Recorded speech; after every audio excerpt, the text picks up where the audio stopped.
Halo semua, saya Iqbal. Ini adalah mobil yang paling laris di tahun 2020 kemarin. Menurut data dari Gaikindo Indonesia, ini adalah Brio Satya. Penjualan di Gaikindo itu datanya itu masuk ke untuk Brio RS juga. Tapi yang menopang paling banyak penjualannya adalah Brio Satya.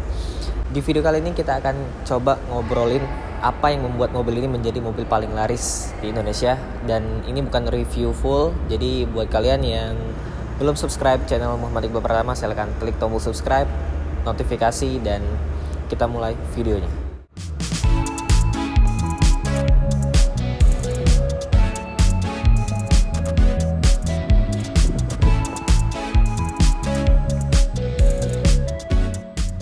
Nah, oke. Kita pertama-tama kita ngomongin soal harga. Ini mobil ini masuk ke segmennya LCGC. Kalau yang Brio RS itu nggak masuk skema LCGC. Ini untuk harga di tahun 2021. Ini di dealernya Honda Maju Motor Tanjung Api-Api Palembang. Untuk Brio Satya yang tipenya manual itu dijual, yang tipe S manual itu dijual dengan harga Rp163.400.000. Dan untuk yang tipe E seperti ini, yang manualnya itu dijual dari mulai harga Rp171.900.000. Dan unit yang ada di samping saya sekarang adalah tipe E CVT yang tipe paling tingginya untuk Brio Satya, dijual dengan harga Rp186.900.000. Nah, harga tersebut sebenarnya cukup tinggi untuk kelas LCGC. Tapi kenapa sih mobil ini jadi mobil yang paling laris di tahun 2020 kemarin? Yang pasti kita mulai dulu bahas dari bagian desain. Dari bagian desain kita akan melihat mobil ini kenapa menjadi mobil paling laris di Indonesia. Karena untuk desainnya ini tidak terlihat seperti mobil kebanyakan LCGC. Jadi tampilannya itu nggak seperti mobil LCGC. Walaupun ya ini mobil murah, tapi nggak seperti mobil LCGC. Tampilannya cukup sporty dengan bahasa desain Honda di bagian depan, serta dengan perubahan Brio ini di generasi yang paling baru ini sangat positif untuk bagian samping serta bagian belakangnya, yang membuat kebanyakan orang itu lebih menyukai bentuk Brio yang seperti ini. Jadi nggak ada pro kontra antara Brio yang lama tuh yang di bagian belakang yang bentuknya seperti potongan yang kalian tau lah seperti apa Brio yang generasi pertama, dan yang ini tampilannya sangat keren sekali. Didukung juga dengan penggunaan velg di bagian sini. Ini velgnya ukurannya 14 inch ya, tapi memang dia belum menggunakan yang dual tone seperti pesaing LCGC di kelasnya, seperti contohnya Agya dan Ayla. Tapi ya sudah menarik juga dengan desain seperti ini. Saya lebih suka karena lebih kelihatan elegan tampilan velg di Brio Satya ini. Di bagian samping sini dia masih standar. Dia untuk sen dia masih diletakin di bagian fender sini, belum dilengkapi dengan yang di bagian spion, tapi spionnya sudah menggunakan yang model elektrik. Dan di samping sini ya nggak ada aksen sama sekali. Di bagian side skirt itu polos, terus juga bagian-bagian lainnya juga polos. Di bagian pilar ini juga belum dipakein stiker berwarna hitam. Jadi sebenarnya mobil ini tuh kelihatan polos dari luar, tapi dengan desain Honda itu membuat mobil ini menjadi mobil yang paling laris di tahun 2020 kemarin untuk dari data Gaikindo Indonesia. Dan di bagian belakang juga tampilannya menarik karena itu bentuk yang mengingatkan kita ke Mazda 2 yang generasi pertama, itu bentuknya mirip seperti itu, dan itu menjadi desain yang bisa diterima oleh kebanyakan orang di Indonesia, terutama anak muda sih.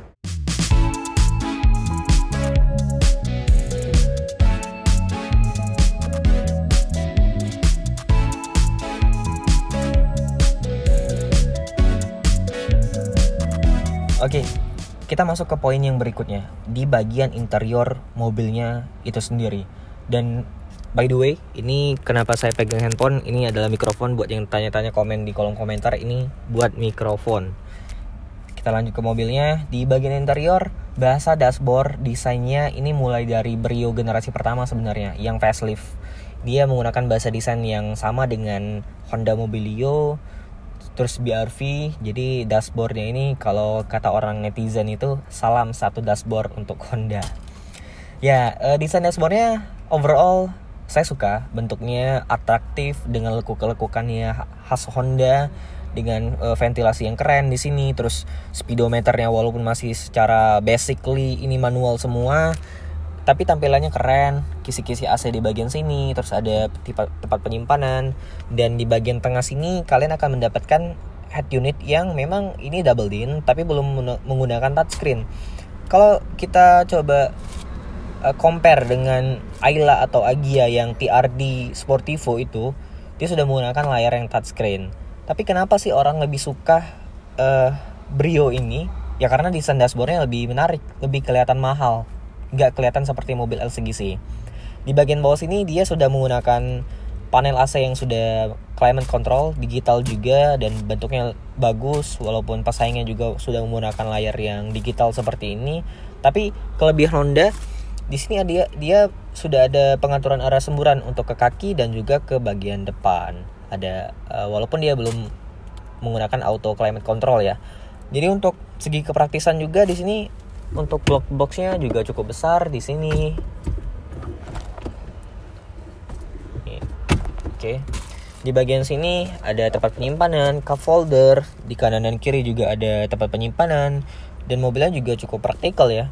Dan ini sih saya sangat merasa perlu ya cup holder di bagian tengah, karena kalau nggak ada cup holder di bagian tengah tuh untuk taruh minuman di samping door pintu kita itu agak susah. Jadi sangat berguna sekali cup holder di bagian tengah. Dan ini juga untuk yang modenya CVT ya. Ini untuk yang selanjutnya mungkin ya, alasan orang beli Honda Brio Satya adalah penggunaan transmisi CVT untuk yang varian otomatis, karena untuk pesaingnya sendiri dia masih menggunakan sistem transmisi torque converter konvensional 4 percepatan. Jadi secara konsumsi bahan bakar saya rasa ini lebih irit daripada kompetitornya. Rem parkir standar, dan untuk joknya, yes ini sih joknya walaupun dia sama-sama jok yang menyatu dengan headrest, tapi bentuknya itu lebih kelihatan mewah. Jadi lebih menopang tubuh juga dan lebih besar joknya. Dia juga lebih empuk, terus juga bahannya lebih tebal. Pengaturannya juga sama seperti yang di kelasnya, cuma bisa maju mundur dan reclining. Tapi untuk posisi mengemudi di sini posisinya lebih enak, lebih sporty. Kaki kita lumayan pas, tangan ke setir juga lumayan pas, dan pengaturannya dia sudah bisa untuk tilt. Dan ini juga walaupun nggak bisa teleskopik, dia jangkauannya cukup jauh. Jadi untuk kebanyakan orang yang punya tinggi postur badan yang di atas 170 cm cukup pas di mobil ini. Dan selebihnya ya sama seperti di kelasnya, ini mobil yang masih basic sekali, tapi favorit orang Indonesia banget sih untuk bentuk-bentuk desain seperti ini.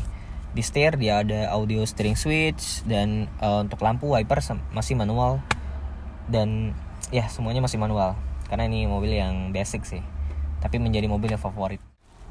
Nah, selanjutnya poin kenapa mobil ini menjadi mobil paling laris adalah akomodasi penumpang di baris kedua. Di sini kalian akan mendapatkan ruang kabin yang lega ya. Ya 11-12 lah dengan Ayla dan Agya. Kaki aman, kepala juga, headroom juga aman. Dan headrest dia lengkap 3 buah, terus safety belt dia juga lengkap, dan joknya lumayan empuk. Tapi ya ini menjadi pembeda ya dengan yang Brio generasi sebelumnya, itu sangat sempit sekali di bagian belakang. Ya kalau duduk orang bertiga di bagian belakang Brio generasi pertama tuh sangat sempit dan gak nyaman duduknya. Dan itu juga yang membuat mobil ini menjadi mobil yang paling favorit pada tahun kemarin, tahun 2020. Di belakang kita lihat bagasinya, ini yang menjadi perubahan yang sangat signifikan terhadap Brio yang generasi pertama. Let's go. Oke, ini untuk desain dari bagian belakangnya. Cantik desain belakangnya, walaupun lampunya masih basic semua menggunakan halogen, full halogen. Di sini tetap ada high mountain stop lamp, wiper belakang, belum ada kamera mundur karena memang head unitnya nggak menggunakan yang sistem layar atau touchscreen. Di sini untuk bagasinya, yes, ini adalah perubahan yang signifikan daripada Brio yang generasi pertama. Dia bagasinya lebih besar dan lebih dalam ke bawah. Jauh signifikan berbeda dengan Brio yang generasi pertama. Ini juga untuk di bagian sini ya, bawah sini dapat ban serep juga. Jadi cukup lengkap, dan ini poin berikutnya yang menjadi alasan kenapa mobil ini menjadi mobil yang paling laris di tahun 2020 kemarin. Kapasitas bagasinya untuk bawa barang ini besar dan memadai untuk mobil yang kecil seperti ini. Oke.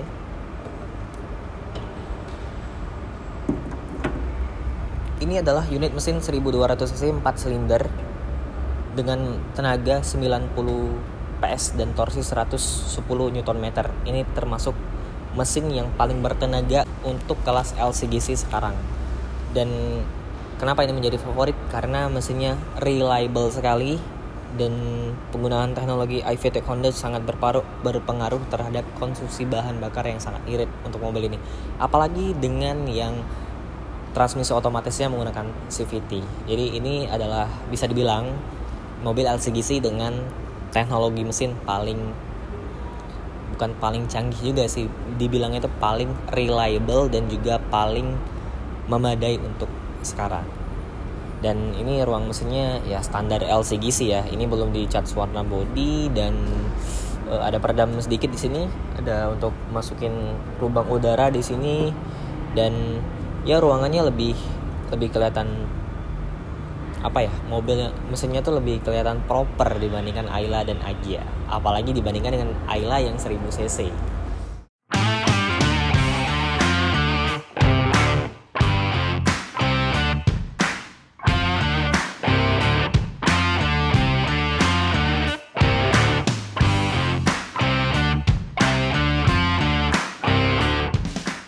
Oke, jadi itulah video kita kali ini, bahas tentang Honda Brio Satya. Kenapa ini menjadi mobil paling laris di tahun kemarin, tahun 2020 menurut data Gaikindo Indonesia. Dan buat semuanya, terima kasih yang sudah nonton video ini dari awal sampai habis. Dan buat teman-teman semua yang tinggal di daerah Palembang, kalian bisa kunjungin dealer Honda Maju Motor Tanjung Api-Api Palembang untuk lihat-lihat line up mobil Honda, atau bahkan kalian ingin beli, silakan kontak marketing yang ada di deskripsi di bawah. Dan video kali ini for your information, gak ada intervensi sama sekali dari Honda dan gak ada sponsor sama sekali dari Honda. Ini pure pendapat pribadi dari saya.